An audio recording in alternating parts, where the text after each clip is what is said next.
Olá!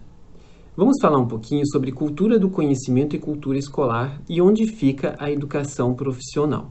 Tá?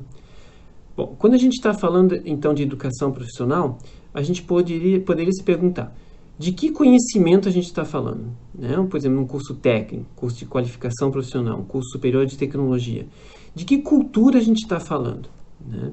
Bom, o professor Gustavo já falou sobre epistemologia, né, que se trata de um estudo do conhecimento científico ou do conhecimento humano em geral, né, de como ele se constitui, como é validado, quais são seus limites, como pode ser aprendido. Então, tudo isso pode ser entendido como epistemologia, tá bom? Bom, vários autores brasileiros, como Moraes, Barato e no resto do mundo também, eles vêm apontando a necessidade de desenvolver uma epistemologia própria para a educação profissional. Por quê? Como nós viemos falando, né, a gente tem diferentes formas de conhecimento, mas a gente tem também diferentes culturas de produção desse conhecimento e diferentes culturas de ensino desse conhecimento. Então a ideia aqui é pensar um pouquinho sobre justamente essa cultura de produção e de ensino desses conhecimentos. Ok? Bom. Nós vimos que quando a gente fala em trabalho, em técnica, em tecnologia, nós não estamos falando exclusivamente daqueles conteúdos que a gente costuma chamar de explicativos, teóricos, verbais, cerebrais, etc. Existem vários conjuntos de saberes que extrapolam, né, estes saberes teóricos e exclusivamente verbais. Ok, pessoal? Ora, quando a gente olha um pouco pelo mundo, estas abordagens epistemológicas, psicológicas, antropológicas, da didática profissional, da ergonomia, né? A gente vê várias teorias, por exemplo, a teoria da ação humana, né? Da conceituação na ação, a teoria do curso de ação, a teoria da ação reflexiva, da aprendizagem mediada por obras, etc. A gente vai perceber que existem diversas abordagens epistemológicas do trabalho pelo mundo, tá bom, pessoal? Então, a gente não tem apenas uma forma de conceber o conhecimento na educação profissional, que seria o conhecimento como uma declaração, né, enunciados declarativos, teóricos, explicativos do mundo, ok? Bom, então, na educação profissional no mundo inteiro, né, e também nessas disciplinas e nessas ciências que vão nessas teorias que vão se debruçar sobre educação profissional, sobre a formação de trabalhadores, vai se dar um foco na atividade humana, né, na situacionalidade do conhecimento, por exemplo, né, e isso vai permitir que a gente desloque um pouquinho o nosso olhar sobre o conhecimento como algo pronto, como algo já estabilizado, universal, né, simplesmente a ser transmitido como se fosse uma bola, um objeto externo, por exemplo, ok? Então, essa concepção do conhecimento como algo universalmente estabilizado, pronto a ser transmitido, essa ideia transmissiva do conhecimento, também não é exclusividade, não é, inclusive, dominante nessas concepções da educação profissional, ok? Bom, então a pergunta é: como se configura a relação conhecimento-escola e seus modelos e práticas tradicionais, ok? Então aqui a gente fez um resumo, é claro, né, pessoal? A gente precisa deixar bem claro para vocês. Isso é uma abordagem didática, né, que mostra uma generalização, né, dessa epistemologia clássica educacional. Não quer dizer que seja assim em todas as escolas, ainda bem, né, felizmente, nem que todos nós pensamos dessa forma, não é nada disso. Mas é uma abordagem dominante, uma epistemologia que ainda, infelizmente, domina muitos dos nossos currículos, muitas das nossas atividades de sala de aula. Tá? Bom, primeiro que, então, o conhecimento, né, é visto numa epistemologia clássica educacional como, né, esses saberes, abre aspas, científicos, verbalizados, discurso sistematizado, né, o que a gente chama também de teoria, infelizmente opondo à prática, como se a prática fosse desprovida de saber, né, e todo saber estivesse do lado de uma suposta teoria. Né? Então, são esses saberes explicativos. E, por outro lado, esse conhecimento, ele é ou ele tenta ser transmitido, entre aspas, dentro de uma determinada cultura escolar, né? O que a gente vê é que a cultura escolar tradicional, clássica, ela é justamente uma cultura que, de certa forma, se fecha sobre si mesma, separando-se da vida cotidiana, né? Que promove uma aprendizagem mais regrada, organizada sistematicamente, né?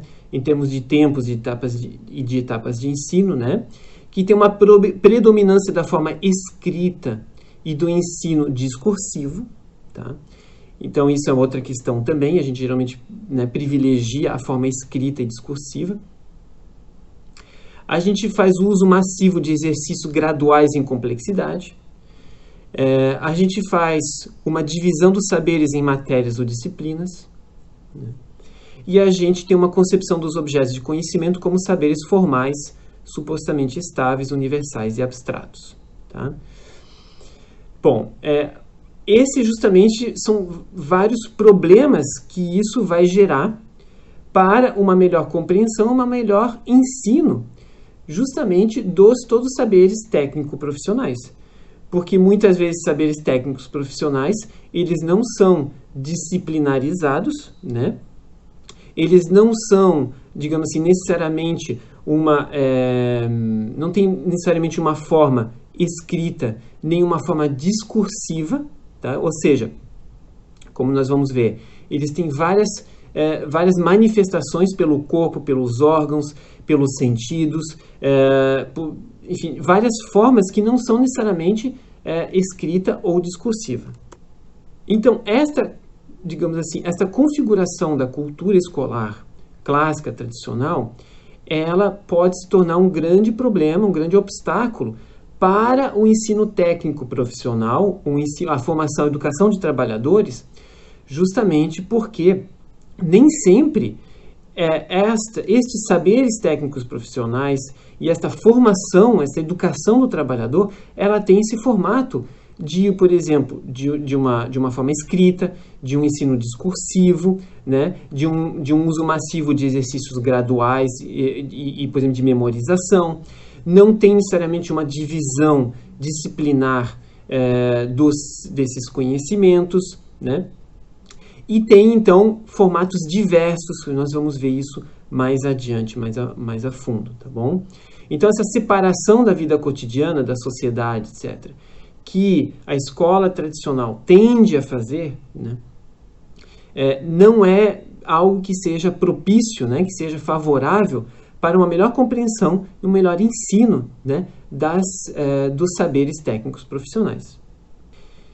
Para vocês entenderem, eu vou retomar aqui um epistemólogo famoso, né, que diz assim, ó, é considerado saber hoje em dia todo um conjunto de conhecimentos metodicamente adquiridos, mais ou menos sistematicamente organizados e suscetíveis de serem transmitidos por um processo pedagógico de ensino. Nesse sentido bastante lato, o conceito de saber poderá ser aplicado à aprendizagem de ordem prática, saber fazer, saber técnico, etc., e, ao mesmo tempo, as determinações de ordem propriamente intelectual e teórica. É nesse último sentido que tomamos o termo saber.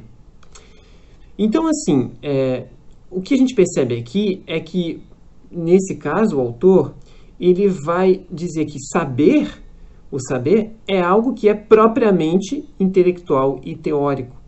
Ou seja, não é aquilo que é, por exemplo, do saber técnico, do saber fazer.